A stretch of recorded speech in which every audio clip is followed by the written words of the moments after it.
Greetings, dear listeners. This is Jonah Goldberg, host of the Remnant podcast, brought to you by the Dispatch and Dispatch Media. Again, in this time of intense international conflict in the Middle East and heightening political tension here at home, we've decided to go completely on the news and talk about Adam Smith and related issues. And so I'm delighted to have here, I believe for the first time, which is shame on me, Samuel Gregg. He has...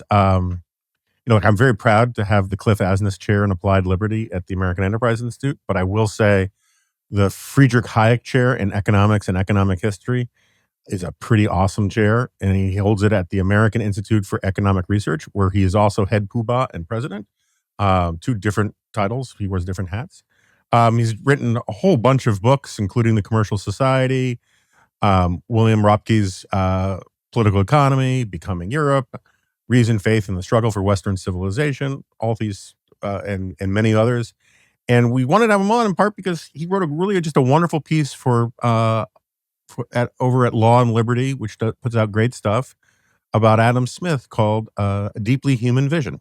And so we figured we'd start there, but we may venture far and wide as we go. But for now, Samuel Gregg, welcome to the Remnant. Thanks for having me on, Jonah. It's great to be here. Okay, so why don't we just sort of start? I mean, I've read the piece, obviously, but normally if you had a book here, I would say, what's your book about? But what made you want to write this article, and what's it about? Well, as you know, and I'm sure your listeners know, this is the 250th anniversary of The Wealth of Nations, published in 1776, providentially the same year as the American Revolution, although I'm pretty sure that the men in Philadelphia had not read the book by that time. It was 5 months, and books took a long time to cross the Atlantic at that time. And they had a lot of stuff on their plate. Yeah, they were a little busier right then. Although they were thinking a lot about economic issues, it turns out. And some of those issues are questions that Smith actually explores in the last chapters of The Wealth of Nations. But of course, it's a huge anniversary because The Wealth of Nations, I think it's fair to say, is one of those books that literally changed the world. If I was going to give my top 10 books, that would be maybe number 3. It'd be pretty high on the list, I think, because I don't think the world was ever really the same again in the sense that how people looked at the world, how we understand the world, the economic lens, which is now so common, but was not so common at the time of The Wealth of Nations publication. And that's a really important milestone. But there's a risk, and the risk is that it distracts us from the fact that Smith wrote a lot of other things. And I think it's really important if you're trying to understand his thought, you're trying to understand the Scottish Enlightenment, and therefore, I think, try to really understand a lot of the American Revolution, the American Enlightenment. It's really important to understand the full canopy of Smith's writings. And one of the things I argued in that article that you generously mentioned is that there's this idea that Smith has this theory of moral sentiments, which he publishes in 1759, and it's about moral philosophy. Actually, it's really about moral psychology more than anything else. And then a decade and a half later, The Wealth of Nations appears, and this is a very, very different book. And of course, our friends, the German philosophers of the 19th century, of course, insisted that Smith had undergone some fundamental change of outlook, and this explains why these two books are so different. And one of the things I try to argue, and lots of other people I think have also argued, is that, no, they're all part of the same piece. Yes, Smith does try to specialize in The Wealth of Nations to produce this thing that we call economics today. But it doesn't mean that somehow he had stopped thinking about other questions in the way that the economy fitted into the rest of society, whether it's the political order or things like civil society. And I thought on the occasion of the anniversary of The Wealth of Nations, it was a good idea to explore this issue and remind people that there are no two Adam Smiths. There is no does Adam Smith problem. There's just one Adam Smith. And that vision, I think, is pretty consistent throughout his writings. Yeah, I mean, I've often thought that the causality of people making these kinds of arguments kind of gets things backwards, which is what I mean by that is the people who say that Smith became a rank materialist devoted to Homo economicus and all that kind of stuff.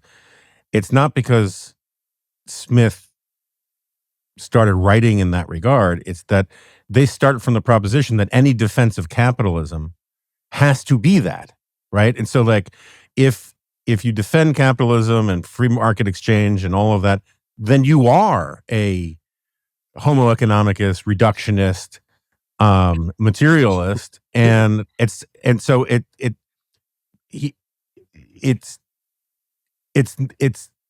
the baseline assumption that there is no other defense of capitalism other than those one-dimensional terms. So therefore, Smith must be one of them. But that's just not the case. It's just not true of defending capitalists that you have to be, that kind of materialist reductionist. Right. And I think the best defenders of free markets, going all the way back to Smith, have always understood that. I think if you read, you mentioned Hayek before, I think Hayek had a very clear understanding of markets, and much of his defense of markets is highly non-materialistic. Or if you think of people like you mentioned Wilhelm Röpke before, he constructed his whole defense of free markets in the context of a wider civilizational vision. Or I even think of someone who I know that you knew very well, and I knew very well, someone like Michael Novak, who had a very sort of integrated vision of what markets were about. And that didn't mean that they somehow played down or tried to say that markets can't be understood on their own terms. Of course they can. The point is that markets fit into a broader civilizational vision. And I think if you read the Scottish Enlightenment thinkers, whether it's Hume or Smith or people like Thomas Reid, all these people who are writing about these issues at that time, they're talking about this emergence of this commercial society that's going on all around them. And of course, they say, yes, this reflects things like the specialization that's going on with the division of labor, the expansion of trade, the breakdown of feudal structures, etc. But at the same time, they're also making the point that this is improvement. This is an improvement on what went before. And the improvement is not just about the material dimension. Yes, people are becoming wealthier. There's fewer poor people. There's more mobility, etc.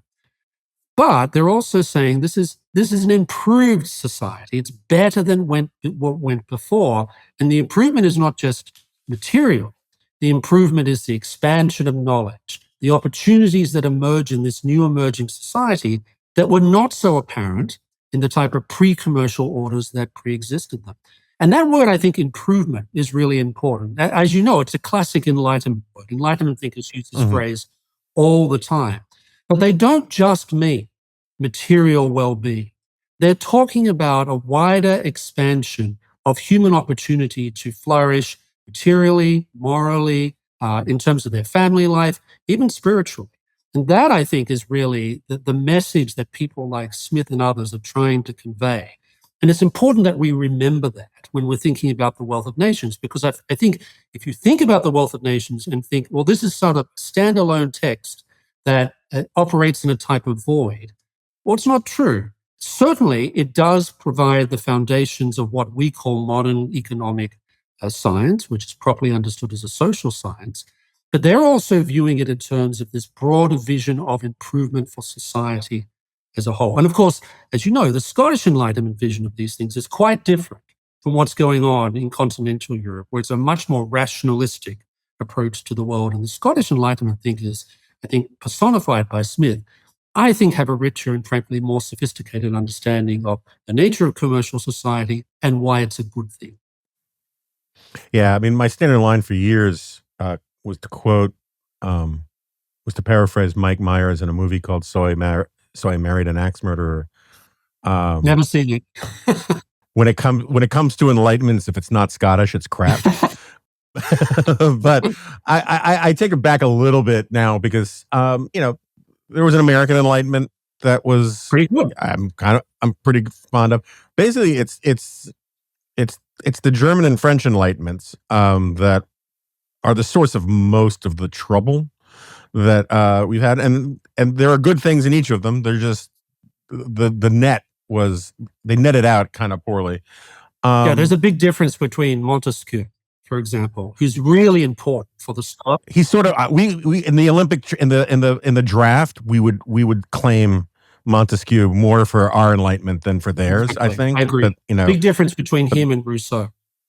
For sure, yeah, and Voltaire, right. And all of that. And one of the things that is very frustrating when I was writing my last book, one of the great sort of epiphanies for me was that pretty much everybody across the intellectual, economic spectrum, ideological spectrum agrees in what Deirdre McCloskey would call the great fact, right? This just massive enriching of humanity that starts, give or take, about 3/4 of a century before Wealth of Nations comes out, somewhere in there, and it begins and it just keeps climbing like a hockey stick, and so everyone agrees that happened, but no one could agree on why. And you get all of this, which is why I ended up calling it a miracle, because with some poetic license, when there is something really wonderful that happens, but no one can explain why it happened, we often will call it a miracle. But so the Marxists have one theory, and and there's there's sort of the Weber analysis, which he kind of retracted anyway, about the Protestant work ethic is another theory, which I think has some merit to it. It's just not as all explanatory as some people want it to be. And you go down a long list, and one of the ones that endures is that it all had to do with American slavery. Yes. That but for cotton and American slavery, there would be no liberal democratic capitalism, there would be no industrial revolution, and all of that. And I have no problem with people wanting to make American slavery, to hang a lot of evil on American slavery, because there's room to hang a lot of evil on it. But it's sort of a kill two birds with one stone approach, because they get to, on the one hand, talk about how terrible slavery was, and on the other hand, say how indict capitalism and slavery. And the fact is that most of the early proponents of capitalism of the Smithian variety, including Smith, were opposed to slavery, right? Oh, yes. So Smith is very clear about this. And not just for economic reasons, because as you know, he points out that in several places that slaves have no incentive to work hard. There's no incentive for them to do anything particularly well, because it doesn't materially change their situation. So he points out that in the long term, slavery is economically problematic. But he also goes on to say that it's an evil. He uses this word evil. And this is at a time when lots of thinkers, including some Enlightenment thinkers, actually had no particular argument against things like slavery. I mean, Voltaire sort of shrugs his shoulders and doesn't say that much about it. There's a type of acceptance among a lot of people from all sorts of schools of thought at the time that, well, this is just there. There's not much we can do about it. Maybe there's some redemptive features to it, et cetera, et cetera. But people like Smith was actually a radical on this particular topic, pointing out the obvious economic problems associated with slavery. I mean, you get very cheap labor. I guess that's the economic benefit, right? But it's not a form of labor that's particularly productive, because it doesn't work especially hard. There's no incentive to do so. And it deeply people resent being in this situation. That's not a great recipe for productivity. Smith says this is fundamentally violating human dignity. This is the fundamental problem. Hume makes some similar arguments as well. In fact, Scottish Enlightenment influenced thinkers like Lord Keynes, who was a famous judge at the time. He ruled in a very famous case in the 1770s that slavery, once you touched ground in Great Britain, you were no longer a slave. So the Scottish Enlightenment thinkers on this particular subject, I think, were especially well advanced, because not just because they saw the material economic problems with slavery, but they saw it as a sign of a morally backward society, which gets us back to this whole notion of improvement. Improvement is not just about the material conditions in which people live.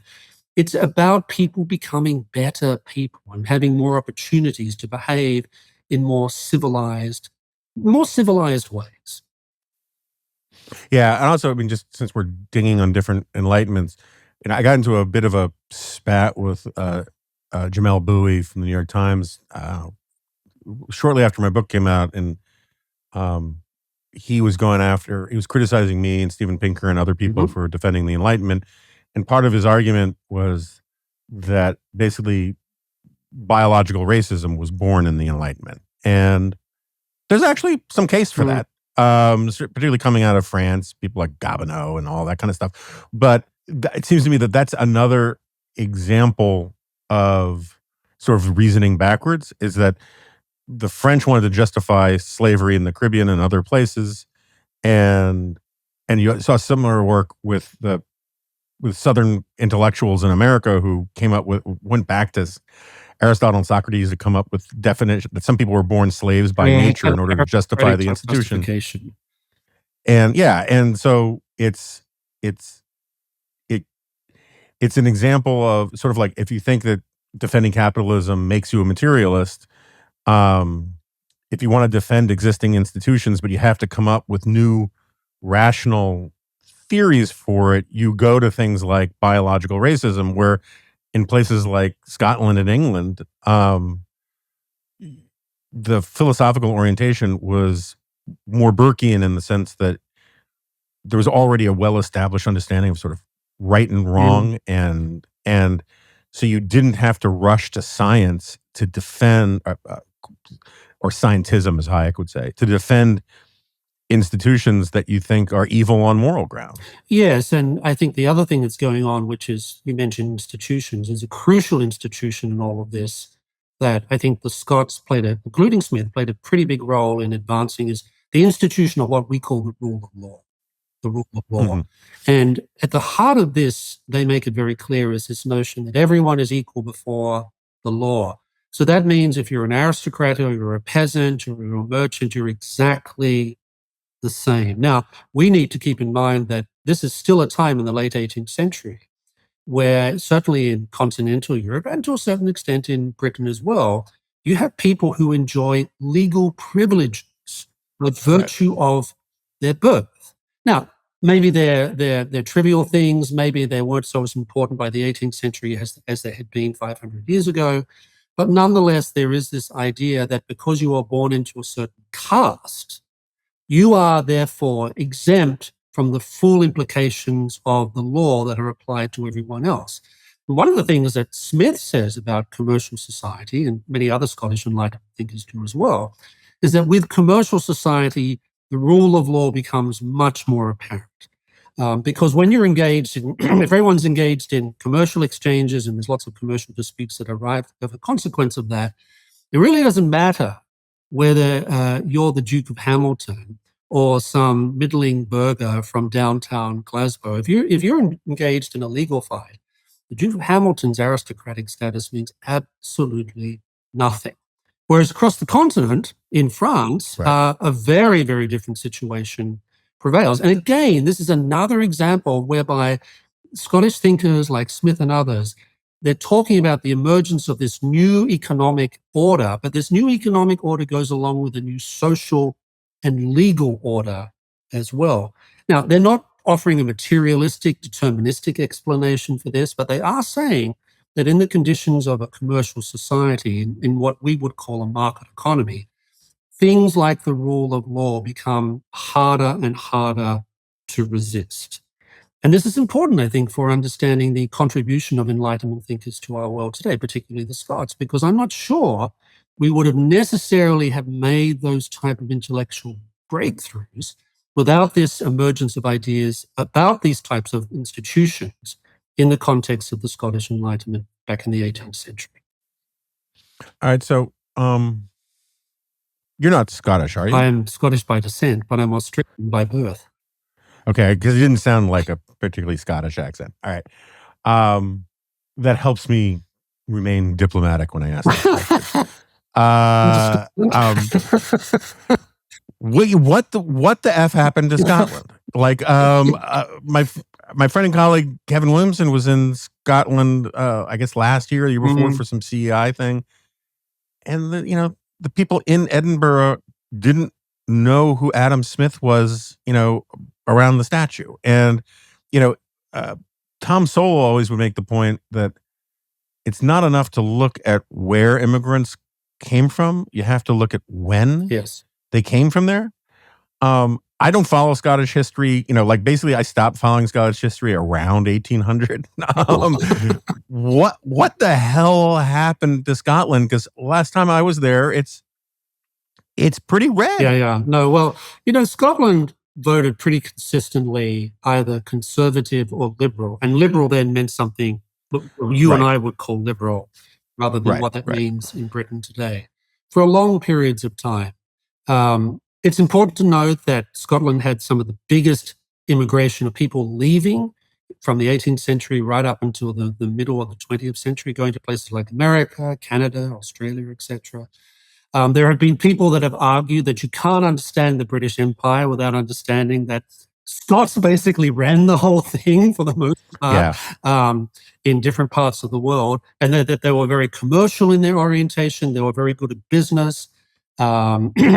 But in terms of what's happened with Scotland itself, I mean, it's partly to do, I think, with the change of the economy there, the inability to adapt away from a post-industrial economy. And of course, socialism is rife there. It's the default position of even many people who sort of call themselves Tories in a lot of Scotland today.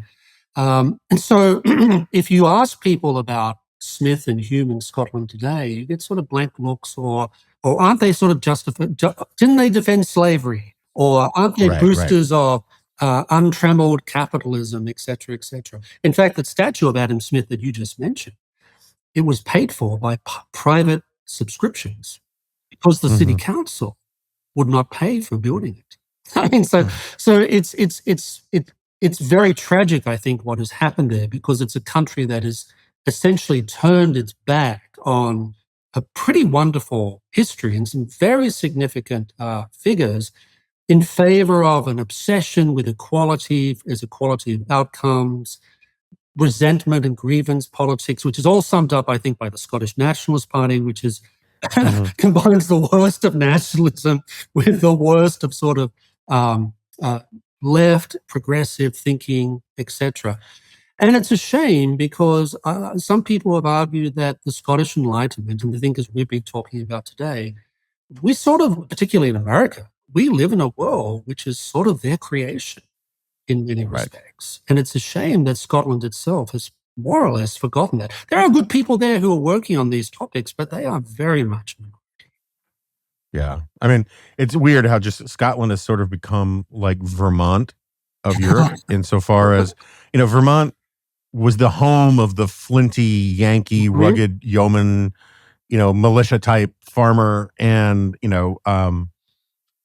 was what Vermont, the famous slogan was like, as Maine goes, so goes Vermont, because there were the only two states to vote against FDR in one of the landslide elections or something like that. And now it's sort of like, it's a New England, it's Scottish, sort of progressive place, and the ethnic stock hasn't changed that much. It's just that people change, with their culture. All right, I want to get back to, we've talked a bunch about Wealth of Nations. I do think it's worth pointing out that the Wealth of Nations is also a lot less, I mean, you know it better than I do, but it seems to me it's a lot less prescriptive as people want to claim it is, and a lot more descriptive. Insofar as there's a reason why they say he sort of creates the economic science. It's because he's actually describing things that he sees, right? And how a system is actually working, rather than coming up with a highly abstract proposal for how things should work. There's more is and less ought than I think a lot of people realize. And that's not true necessarily. I mean, maybe if I'm wrong, feel free to tell me. I'm open to correction. But it's sort of not true in the theory of moral sentiments, where it actually is in part. I mean, the word theory is a little different than it is now, but it's a more ambitious bit of conjecture about what makes us tick in some ways. Yes. So I'd say the theory of moral sentiments is it's partly a work of moral philosophy. So there's words like virtue, vice, good, evil. These are all very normative words. In fact, there's a whole at the last edition of the Theory of Moral Sentiments, which, as you know, was Smith's.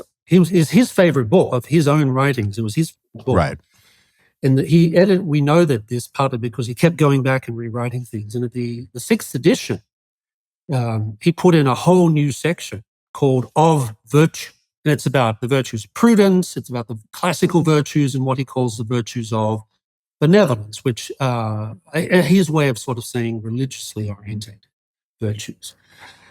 So there is that dimension to it. He's prescriptive. He's saying if you want to live a good life, then you need to be embracing these three sets of values, these three sets of norms, virtues. But he's also trying to understand at the same time how we become moral beings. And this is the psychological part of it, because he talks about the ways in which we're incentivized to behave in particular ways, how we're influenced by the actions of other people around us, how we can nonetheless still also lift ourselves up and make a relatively objective analysis of what's going on around us, morally speaking. So there's a type of descriptive, or what you might call empirical dimension to the theory of moral sentiments that goes together with this normative dimension. Wealth of Nations is very much descriptive, because he's looking at the world around him and he's saying, well, there are lots of interesting things happening. We see economic growth seems to be happening. We're starting to realize the importance of the division of labor, which is where the book starts, with the division of labor. But he's also engaging in a critique of the world around him as well. And the economic critique is the critique he's making of what is called mercantilism. Mercantilism, the system whereby government actually plays a pretty directive role in the economy, where you're sort of obsessed with things like how much gold a society has, where what we would call protectionism is considered the norm, where what we would call industrial policy is quite widespread, etc. And he's doing an empirical analysis of all this and saying, well, it doesn't really work. It's based upon false conceptions of what wealth is. And perhaps most importantly, it leads to all sorts of privileges and injustices throughout society as a consequence of the government becoming significantly involved in important parts of the economy. It sounds rather like the economy we live in today. I often say to people, when people say to me, well, America's this radical laissez-faire economy. No. We're actually a pretty neo-mercantilist economy when you think about it. So he's engaging in a critique of what he calls the mercantile system. And the critique is partly economic. He says it's based upon false understandings of what economic life actually is. But he's also saying there are serious political downsides to this particular way of thinking about the world. And when it comes to the prescriptive side, his famous line is basically all you need is easy taxes, peaceful administration of justice, etc. It's basically 3 or 4 things. If you have those things in place, you'll be a wealthy society. If only we could get away from this mercantile system that is the dominant way of thinking about the economy in the 18th century, and which he points out towards the end of the Wealth of Nations is responsible for a lot of the political and economic tensions between the North American colonies and Britain itself. Right. This is just a random question I have been struggling with to get to the bottom of. On the one hand, in the 30, 40 years after, well, and the half century after The Wealth of Nations comes out, the Industrial Revolution really gets cooking, right? And nations get wealthier, not equally distributed by any stretch of the imagination. Enormous amount of turmoil and churn, which is what prompts the obsessive transnational debate about the quote-unquote social question, right? And which is just a very broad question of asking, okay, we've changed, we think we've answered the political question in a lot of these places, but we haven't answered the social. How should we live? How should we organize ourselves? All this. And at the same time, one of the reasons why the social question becomes so acute is there's just this explosion of visible poverty. Now, and I want to be really clear, I said the word visible poverty for a reason, because it doesn't.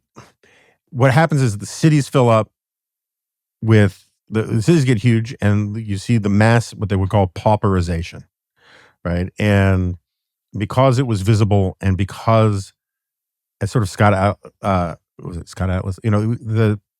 The birth of statistics makes all sorts of things legible that hadn't been legible before. But at the same time, why is it if everyone was getting so much richer, was there such an explosion of poverty?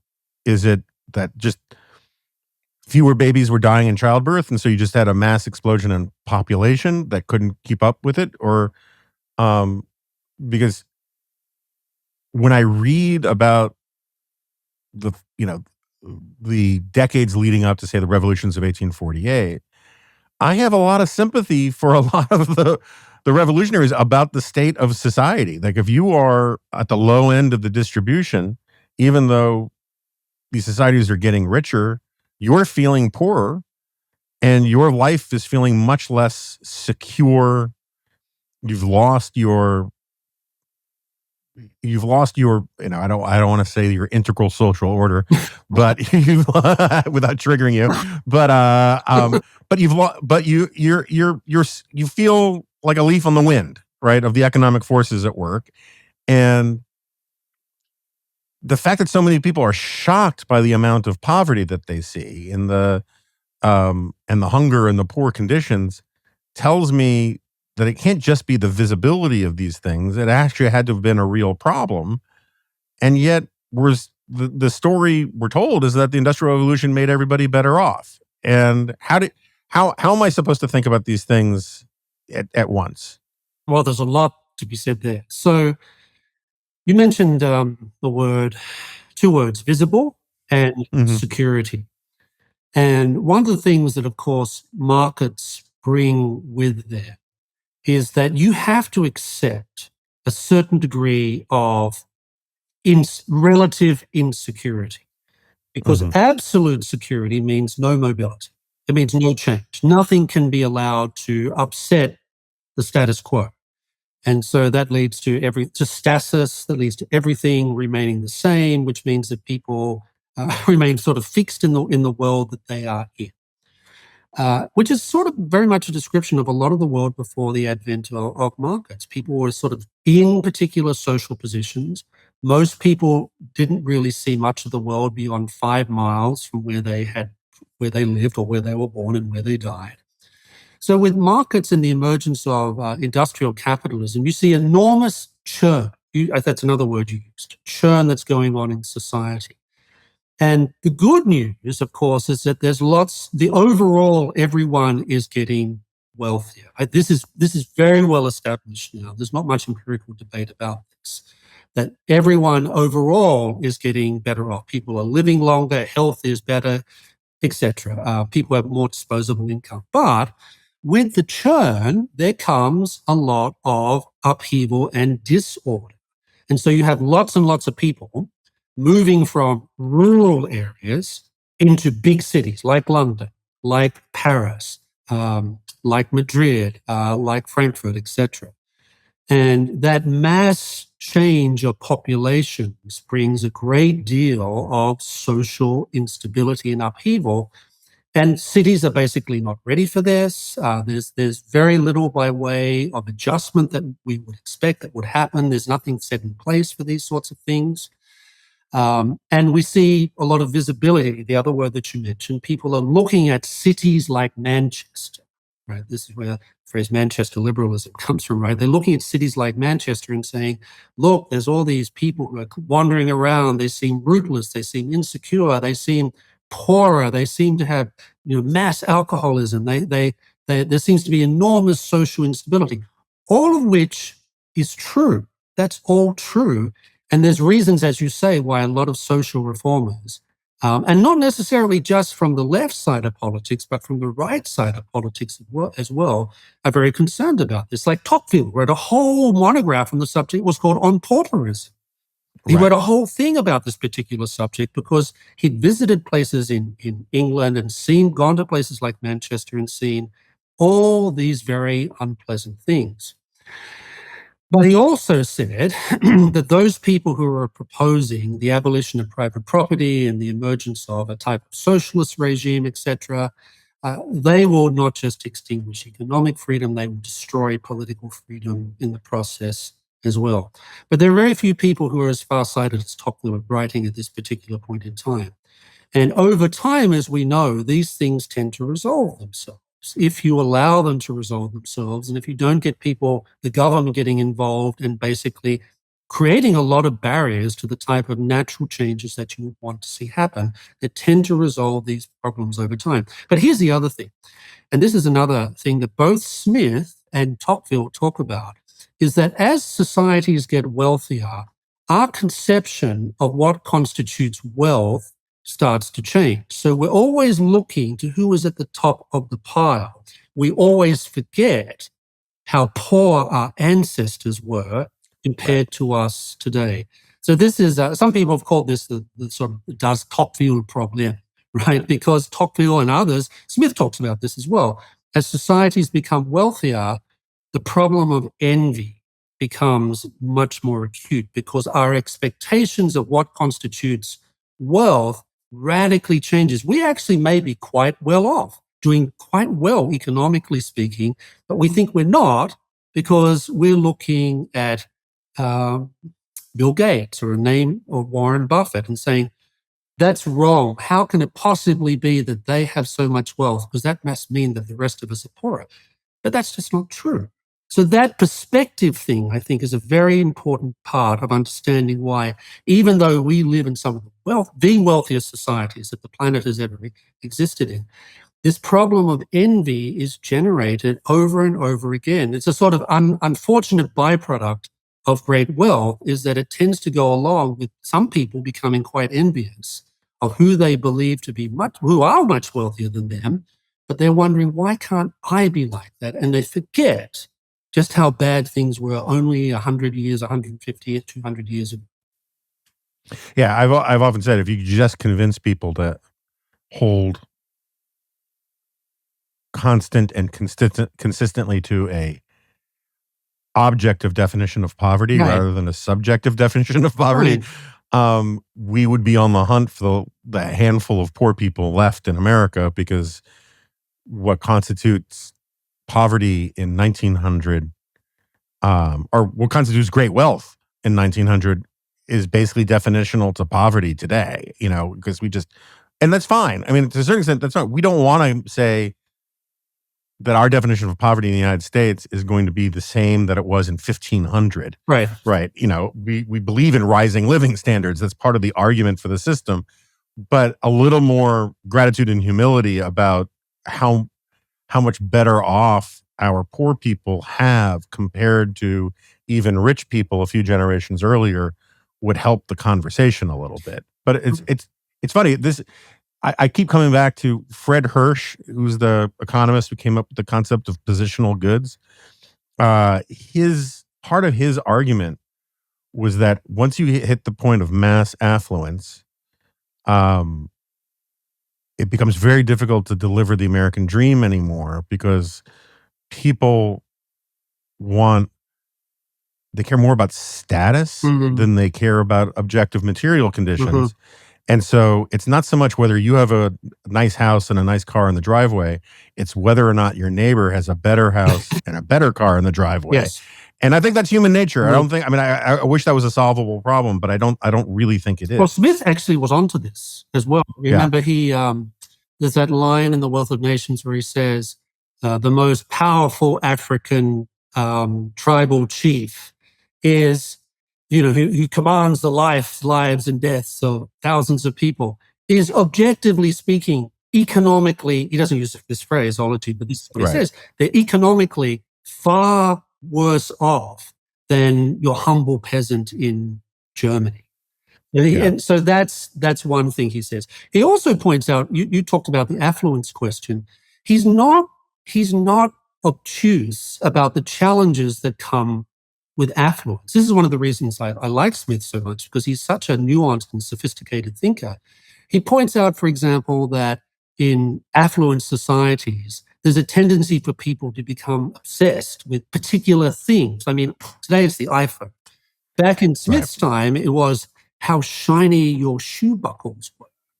And he'd point out, he'd say, look at these societies, and I think this is actually in the theory of moral sentiments. He says, he talks about these aristocrats who get so worked up about how shiny or the quality of the silver buckles that are on their shoes. And he says, this is sort of morally debilitating. This is just not good for people to be thinking about this, which is why he talks about the need for certain types of virtues to be present in any type of commercial society so that you can work against this and you can say, okay, if you want to buy these things, that's fine, but let's not pretend that this makes you somehow a better person. This doesn't necessarily make you a better person. It's a sign of wealth. It's a sign of affluence. Affluence is a good thing. Like, we do not want to live in worlds that do not have affluence. But Smith is very aware that commercial society does come with its own particular challenges. And I think a lot of the theory of moral sentiments is about how we deal with some of those challenges. But he's also very clear that you don't deal with these challenges by trying to shut down the engine that's producing so much affluence. Yeah, one of my favorite bits from Wealth of Nations is the, I know you know it, the point where he says, seldom do men of the same trade or occupation convene in a pub or tavern, where the conversation doesn't quickly turn into a conspiracy to raise prices against the public good or whatever.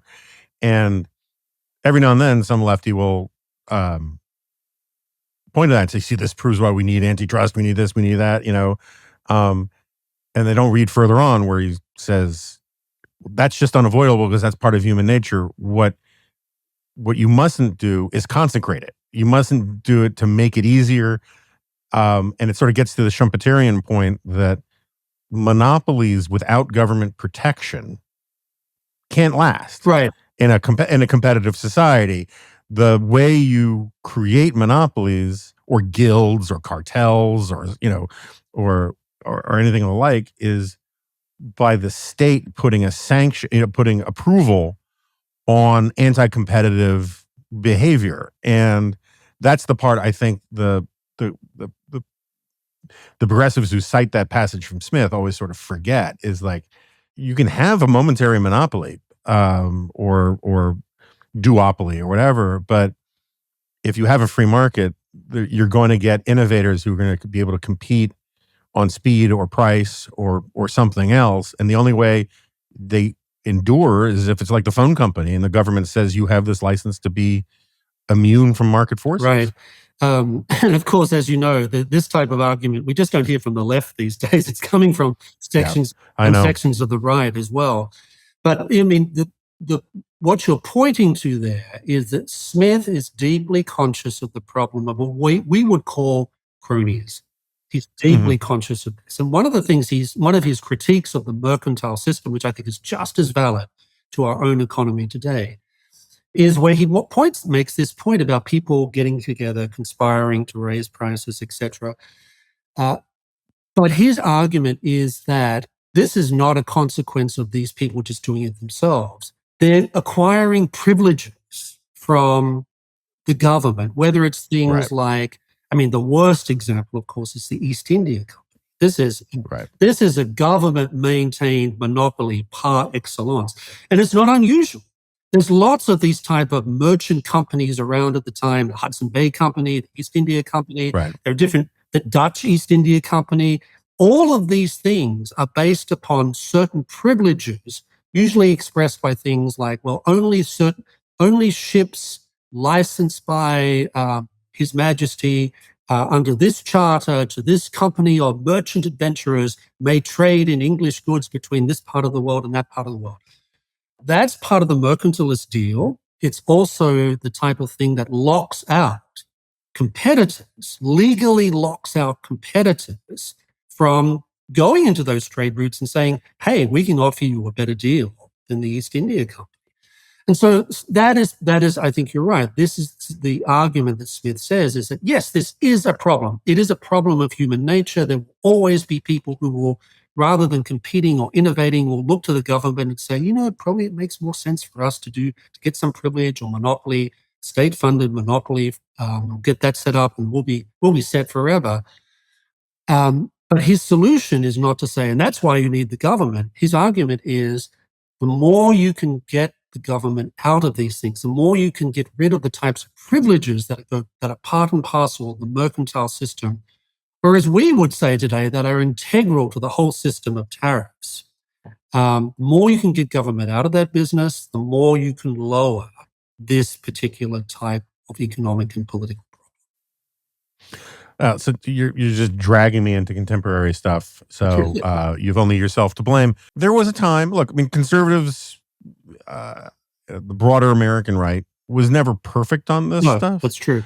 But at the level of rhetoric and at the level of first principles, look, Reagan had some protectionist moments, but he saw them as necessary concessions to political reality, while at the same time maintaining free trade as his North Star in principle. And I'll take those kinds of grubby political concessions and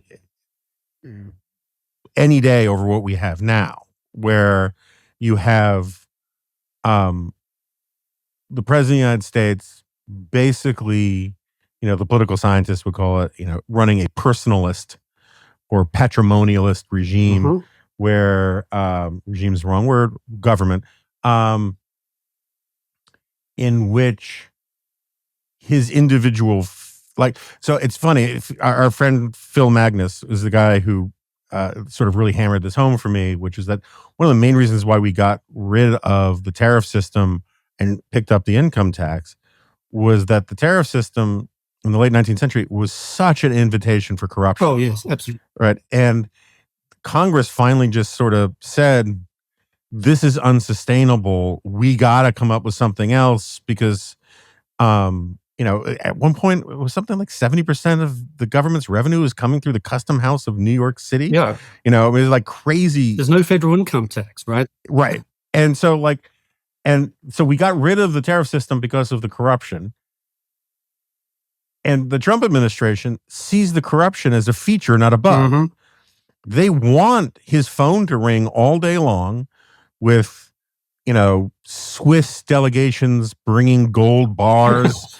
That's like literally, it's just our Qataris sending planes. You can go down a long list of the administration being able to literally say, well, we're going to take a piece of the action. We want 10% stake in Intel or one of these other companies.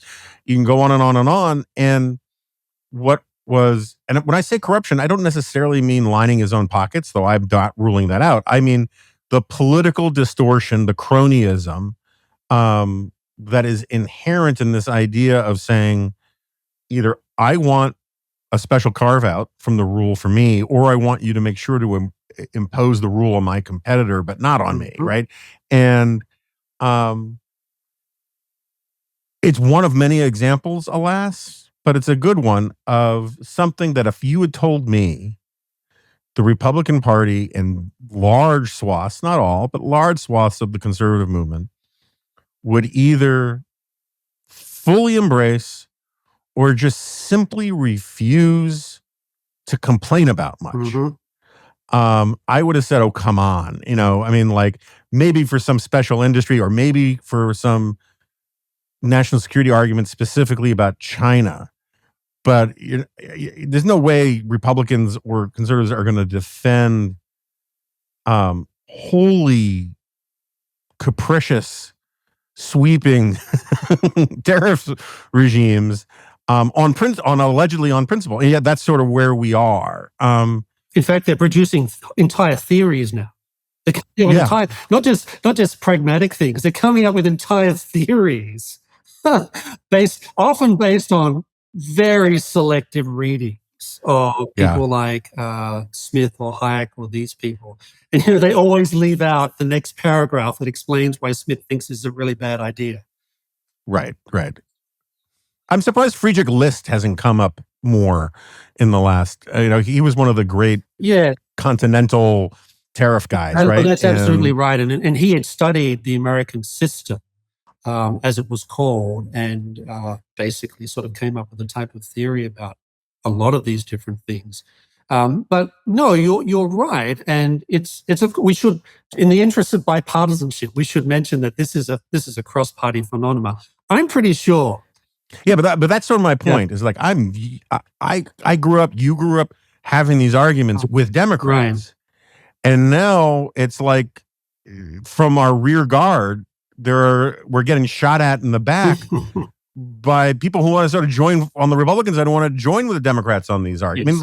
Yes. I mean, yes. J.D. Vance is a huge fan of Lena Khan and Elizabeth Warren on economics, right? And and the use of industrial policy, the beyond. I mean, they go beyond the sort of national security arguments. It's sort of whole economic rationales for why we need protectionism.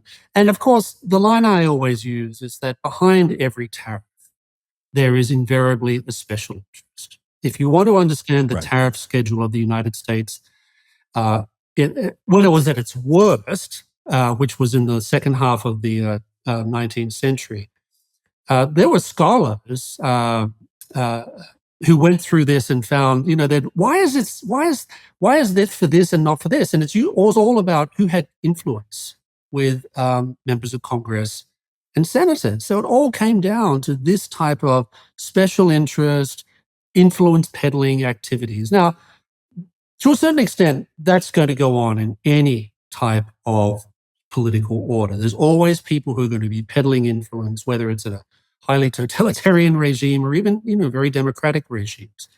But Smith's point, I think, that he consistently makes is that, yes, this is a problem. It will probably never go away, but there's a lot you can do institutionally to minimize this problem.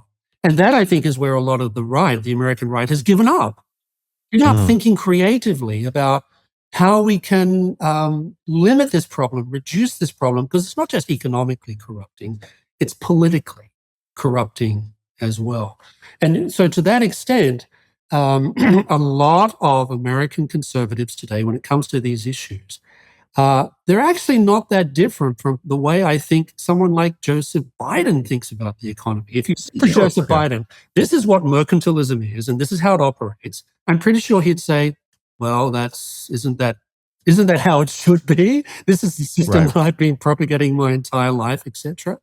So, this is one of the breakthroughs that Smith makes in The Wealth of Nations. He names so many of these problems in such a systematic way that they had not been explained the same way before. It's partly because of his very empirical approach to these issues, but also his systematic approach, because he's taking what we call economics today out of the realm of moral philosophy, which is where it had traditionally been treated, out of the realm of jurisprudence, which is where you found most commentary in what we would call economics today, and treating it as a social science of its own.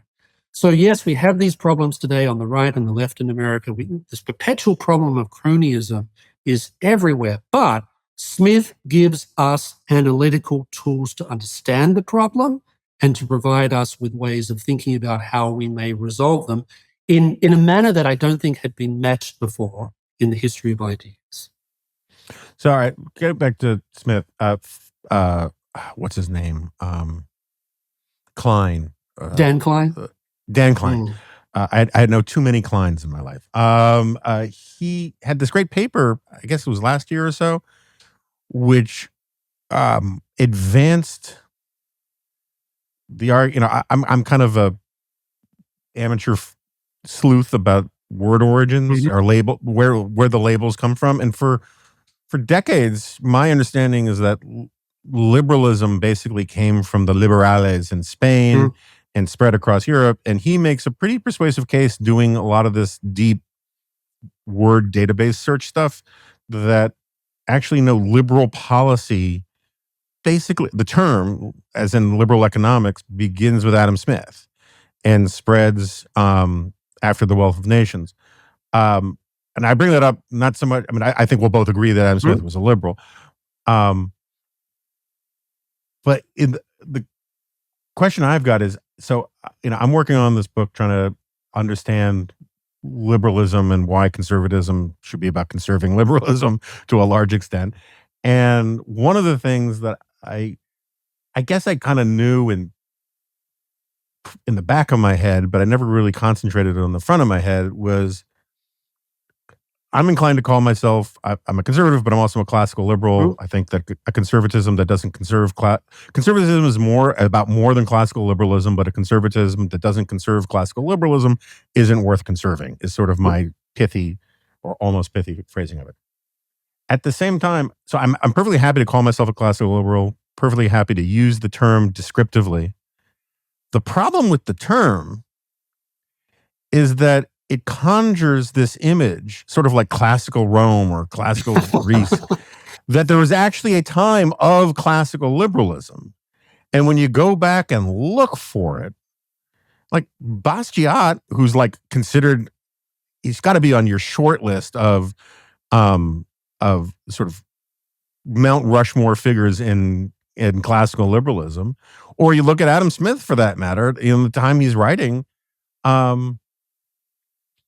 it's very difficult to find a time where elites had a consensus around liberalism, where it wasn't a contested idea, where the idea of free trade was, I mean, like there was the free trade of Manchester liberalism is not quite classical liberalism in the way that we mean it more broadly. And it certainly wasn't the case for a lot of the quote unquote classical liberals of the continent.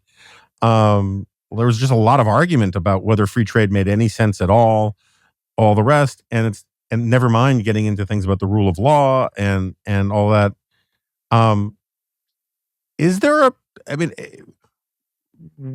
when someone says, I wish we could go back to the time of classical liberalism. Yeah. When and where was that? Because I'd like to go there too. Yeah. So, like you, I have a book coming out later this year. It's called The Civilization of Commerce. And one of the things that I did was to ask myself that very question. Because it's a really important question, because if people who are, I call myself a conservative classical liberal. Right, sure. Right. And so, but it's important if we're going to be making arguments about markets, commercial society, it's helpful for us to be able to say, here is a case of where it actually existed to some extent and flourished, etc. Because otherwise, it's much harder to make the argument in favor of these things if you can't point to something. So I think the closest we get to it is something like the Britain that existed between 1846 with the elimination of the Corn Laws and basically up until about 1910, when a liberal government starts passing what we would call welfare program types of legislation. And so this period of time is a period in which there's a consensus about free trade that's not just at the level of elites, it's also at the level of most people in society. Even the Labour Party at this point in time is free trade in its instincts and its positions. It's a period of time in which the income tax is 2-3 pence. They're arguing about, should the income tax be 4 pence or 2 pence? I mean, if only we could get back to something like that, where people like A.J. Taylor, writing retrospectively, say that this is a world in which the imprint of the state on society is barely visible. It's basically the local bobby. Occasionally, if you get to a certain level of wealth, you pay a little bit in taxes. You can pretty much trade wherever you want. Even Keynes talks about this in his Economic Consequences of the Peace, where he says before World War I, Britain was a society where, you'd get up in the morning, you could travel to another country without a passport, you could pick up your, telephone or whatever the equivalent was then and do things on the stock market, and there wasn't very much regulation, etc. So there was a world in which a society like Britain got pretty close to something like the ideal that people like Smith were pointing to. Now, it wasn't perfect. There are all sorts of little things that you could point to and say, yes, but what about this? And you do have unions emerging at this period of time. There's clearly some dissatisfaction with the social order, etc. But it's also a period of time in which Britain is the world's leading economic power. It's basically the world's superpower at this point in time. And it's a remarkably free, economically speaking, and progressively politically free a society over this period of time as well. I think it was Hayek who said something like that when he first moved to England in the 1930s, he had this idea of what he thought English society was about. It was basically the liberal England of the second half of the 19th century. And he gets there and realizes, oh, well, that's clearly not where we're living right now. Yeah. But people like him would point back to this and say, this is a society in which the imprint of the government is very light. It's a society in which people are gradually growing wealthier. It's a society in which Britain is the economic power of the world, political power, the military power of the world. So that, and there's political consensus. That's the important point. There's widespread political consensus that what you and I would call a classical liberal order is more or less where most people want to be. And yes, there are some Tories who don't like some of this, and there are some people on the left who are unhappy with certain parts of it. But there is this broad consensus, not just at the elite level, but even at the popular level as well. You had people marching in favor of free trade and against protectionism. That never happens now because so many of those issues, as you know, are very much the things that, quote unquote, elites argue about. But at the time in the 19th century in Britain, this is a society that gets pretty close to what it's supposed to be about if you're a classical liberal. I hear what you're saying, and it's a good answer. So one of the things I struggle with, right, is one of the things that really annoys me about a lot of the intellectual nationalists, post-liberals, integralists, whatever, all that whole crowd, is their treatment of the Anglo-American system as the product of theory. And they'll say things like, John Locke laid out these, mathematical proofs, these abstractions for how society is supposed to work in a social contract and yada, yada, yada. And sort of social contract theory is nonsense because there's never been a social contract. It's a metaphor. It's not a real thing. And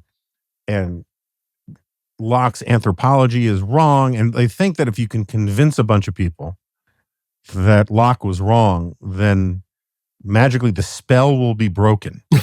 And we will stop being a liberal country. And the fact is that, I've been reading Quentin Skinner's, Liberty Before Liberty Before Liberalism, and I've been doing a lot of work with that stuff. And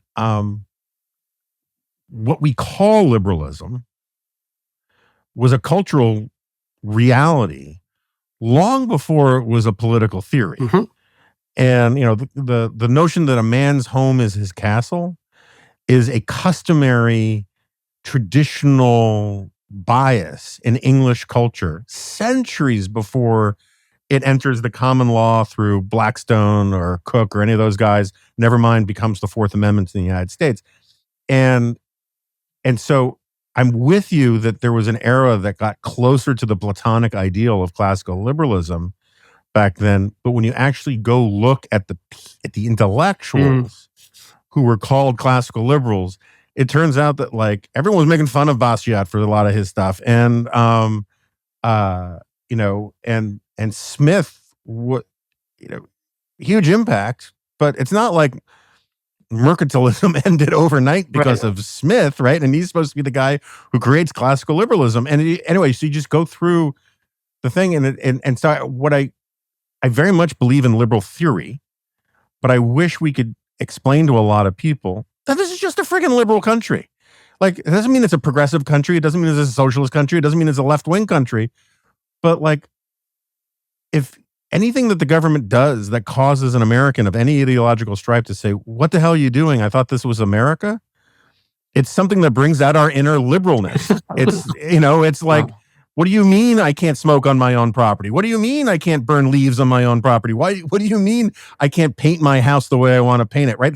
That's all liberal. And it has nothing to do with the people screaming that at the homeowners association or the cops or whoever. It's not like they read Locke to come to that conclusion. It's because they grew up in a country that, that inherited this thing from England about valuing freedom and fairness and the rule of law. Yes. In fact, even the word castle that you used, I mean, that's indicative of a medieval world, right? Right. And we know that in the medieval world, particularly in medieval England, it was a lot. I mean, don't get me wrong. There's all sorts of problems with the medieval world. There's plenty of problems with the medieval world. But you do find there things like the beginnings of the rule of law. That's where I think you start to find that emerging. You also find a lot of the freedoms expressed in documents like Magna Carta, expressed in something you mentioned, the common law, working their way through time, maturing. Hayek talked about this a lot, how these things had developed over time by little adjustments over time and little decisions made by courts that we've never heard of, we never will hear of in the future, etc. And he makes this point that what we understand to be liberal in the way that you and I are using the word, it has a lot of, obviously there's this very powerful thing that happens in the 18th century, particularly in Scotland with people like Smith. But it's not as if it suddenly emerged out of nowhere. Some of these ideas had been around for a lot. They were part of the culture in which many people in this world existed and just took as being normal. And it's no coincidence that if you read things like the theory of moral sentiments, or if you read the theory of the Wealth of Nations, there are allusions. They make allusions all the time to this pre-commercial past in which many of the seeds of what we call commercial society today were already starting to develop, particularly in England, which had always had a much stronger commercial orientation than a lot of other countries, or the Netherlands. The Netherlands is the other example of a society in which many of these norms and ideas had already worked their way through and into the culture. So when I hear post-liberal, integralist friends, etc., talk about people like Locke, and Locke and these people are very important figures. They systematize things. They identify things that are important, that are very significant for the world in which we live and work in today. When I hear them say, well, it just all begins with Locke and Locke via Madison gives you drag queen hour at the local children's library. Right. I mean, this is absurd. But there's also this failure to appreciate the way in which what we're calling liberalism is a long-term project that was given a very decisive and powerful boost in the 18th century by people like Smith. But that doesn't mean there was nothing going on before. Well, that's one of the things I like about Smith is that he's offering, it's more than just a snapshot, but he's describing this emergent system and why it's beneficial and why it's superior to the alternatives from the past that he's seeing emerge in real time, right? And that's, I think, in many ways, the continuity between Smith and Burke and a lot of these guys is they are looking at the world as it is and trying to glean what best practices are from it, rather than starting a priori with this sort of metaphysical notion. Like I'm increasingly a believer in this thesis. Judith Sklar calls it the liberalism of fear. I'm not wholly bought into that formulation, but it's this idea that there are a lot of theorists of liberalism that start with a utopian vision of how the society is going to work, sort of this Rawlsian veil of ignorance. Let's design a system of perfect justice for the maximum good and all of that.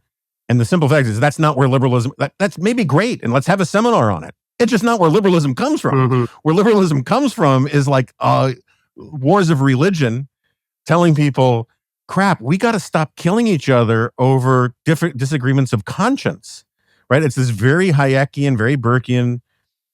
We screwed that up. What do we learn from it? This way makes us live a little longer, live a little happier. Let's make this into a practice. Let's make this the practice into a tradition.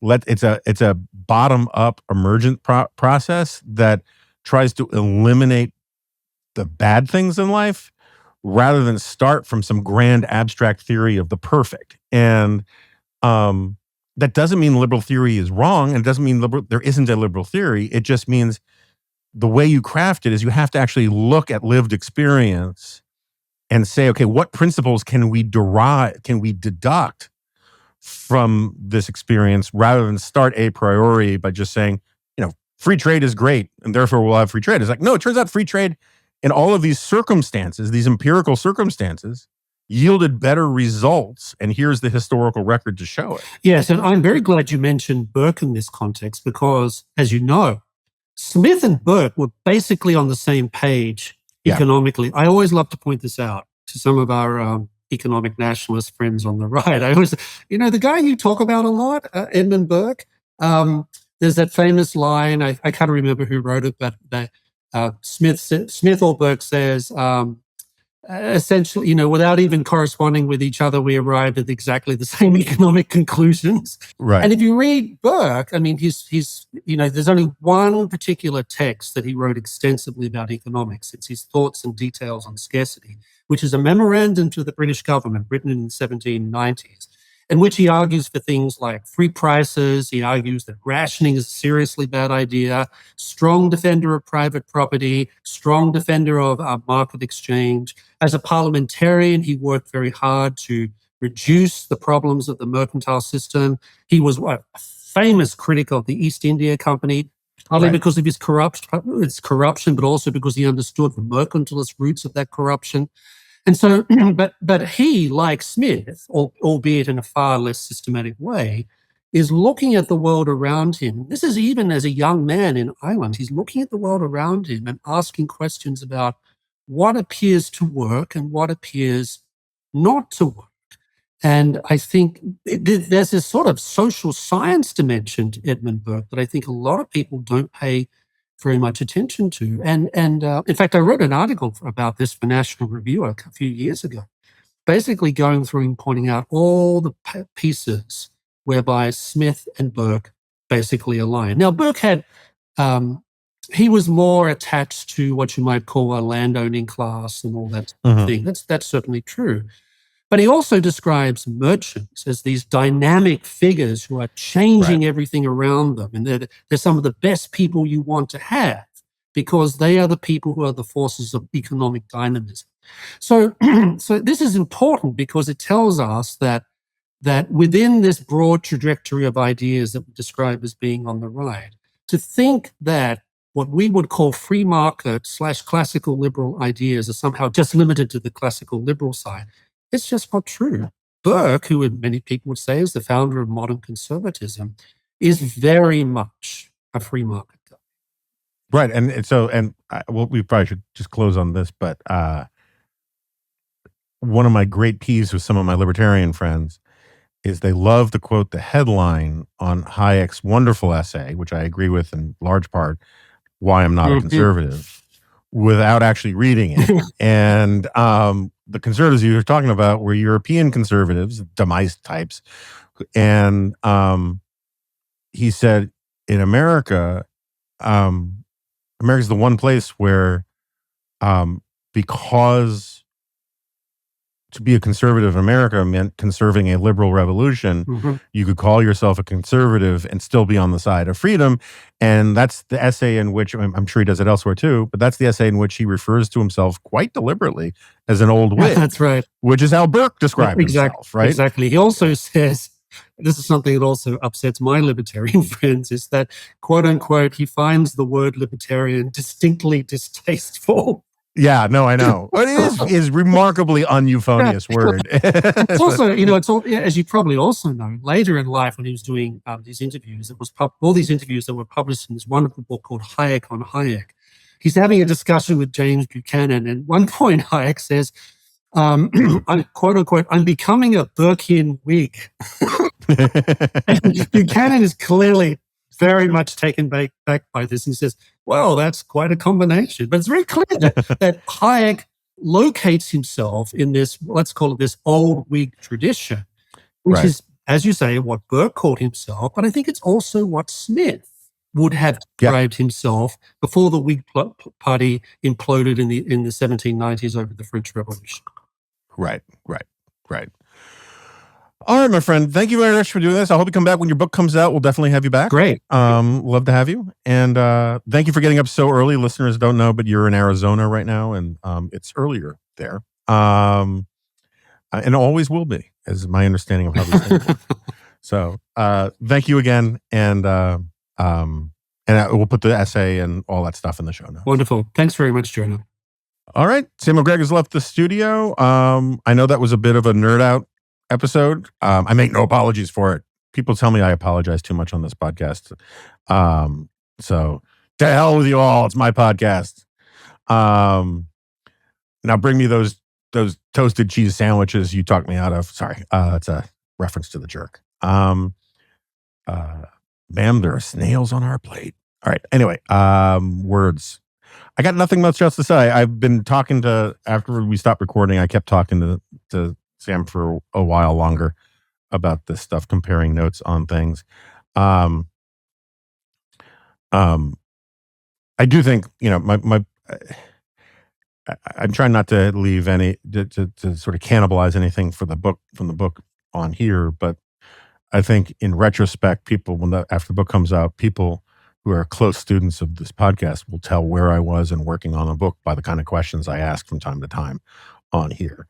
It was great to have Sam Gregg on. I think we've had some great eggheady counter programming lately, from Harvey Mansfield and Carl Trueman to today's episode.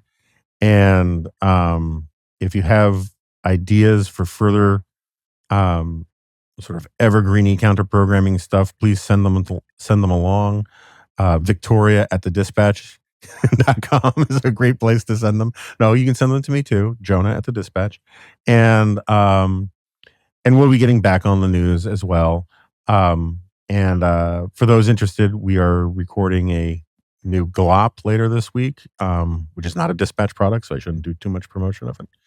And other than that, I'll see you next time.